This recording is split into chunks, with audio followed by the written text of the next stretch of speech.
Breaking news from the Young and the Restless that will have far-reaching consequences for Kyle and Jack. There's no telling if you'll see the Young and Restless therapy hour or the job swaps of the Rich and Restless when you turn on the TV these days, but I'm curious about what's going on behind the scenes with Diane, Tucker, and Jeremy, and decided to try to speculate. It's meant to be mocked, so feel free to find flaws in it. Extreme all therapy all the time appears to be the new motto on Young and Restless, as evidenced by Chelsea's apology tour, Sharon's never-ending advice, Tracy's counseling of Lily, and even Daniel's foray into psychoanalysis. It's excessive, and it's not even in character for soap opera characters to be functional. Perhaps the higher-ups are making use of the therapist they paid to consult with them. If so, that person was clearly not on the ball when writing the script for Chelsea and Billy's disastrous conversation about the rape in Myanmar. The actors, as always, were superb, but the show's treatment of the serious subject matter left many viewers outraged. See what the fans who were outraged had to say on social media. Overly angry protesters. Yes, Devin is terrified that Nate will find out he cheated on Abby with her because, as Lily pointed out, it would make things more fair and cause him to lose some of his moral superiority. Is one synonymous with the other? According to Devin, Nate's infraction was premeditated and deliberate, whereas his own was not. Nevertheless, it still caused harm to those involved. I can only say that Abby, as the adult in the relationship, needs to stop shifting blame and take some accountability for the failure of her marriage. Mr. Here and Now? Speaking of chance, it was Sharon who managed to restore the handsome look to his face, which may have been an allusion to a romantic relationship between the two. Indeed, I wholeheartedly support this motion.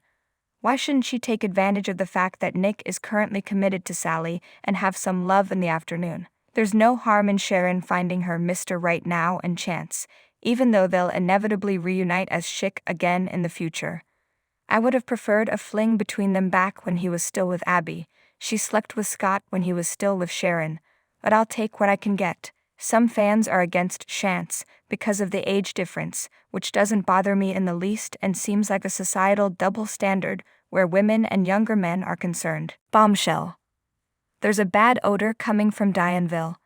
I'm going to go ahead and call it. When Kyle and Jack find out that Diane has been playing them and is working with Jeremy and Tucker, they will be devastated, or at least one of them. Even though they should know better, they will be caught off guard. Even worse, they risk not only suffering emotional harm but also losing Jebat. Issues to consider. Diane returned to Geno City right before Jeremy was eligible for early release to start her sob story and win over the Abbotts. There was a 6-year gap between her last contact and his release from prison. To win Ashley back, Eka make his move on Jabbat and Chancellor Industries. Tucker had just returned to town. Diane was right in anticipating how Jack, Kyle, and Phyllis would respond to her return. Tucker can move in on Jabbat, while Phyllis takes the heat. Ashley and Jack are at odds, which fits into his plan, and Jeremy is serving as a diversion. Do you still not suspect foul play? After Tucker had called and announced that time had come, Jeremy finally showed up. Instead, it's likely that Jeremy showed up to confront Diane at the Abbott house as part of a plan for Jack to find him there, triggering his protective mode. Phyllis wouldn't have sent him there and would have told him Diane was staying at the hotel if anything. Keep in mind that Diane anticipated Jack's arrival and was ready for their meeting at home. Although Jack had increased security at Jabud, how did Jeremy still manage to sneak in and surprise Phyllis? Diane, who has permission to do so, is likely to blame. Diane told Jack and Kyle she was terrified of Jeremy, but she didn't act that way when they were alone with him. Who paid for Stark's room and airfare to GC if he's broke and in desperate need of his money? Tucker, I think. That neither Diane nor Jeremy immediately accepted Jack's offer to buy him off raises suspicions. And what will happen in the end? Jabot goes to Tucker, Jack goes to Diane, and Jeremy gets whatever he was promised. You might be thinking, but Diane is skipping Christmas with her family to hide at the cabin. Would she act that way if she wasn't scared? She would, of course. See, this is Diane, the mother who lied to her son and made him think she was murdered. Diane's truths have been revealed to Kyle and Jack in a manipulative fashion, at the very least. It's possible that Phyllis has truly changed her ways and is being used unknowingly or is unwillingly complicit in a scheme. hence her slapping of a smug and smirking Tucker.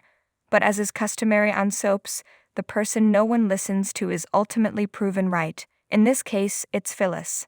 That's just how I feel. Leave your thoughts on Young and Restless in the comments section below.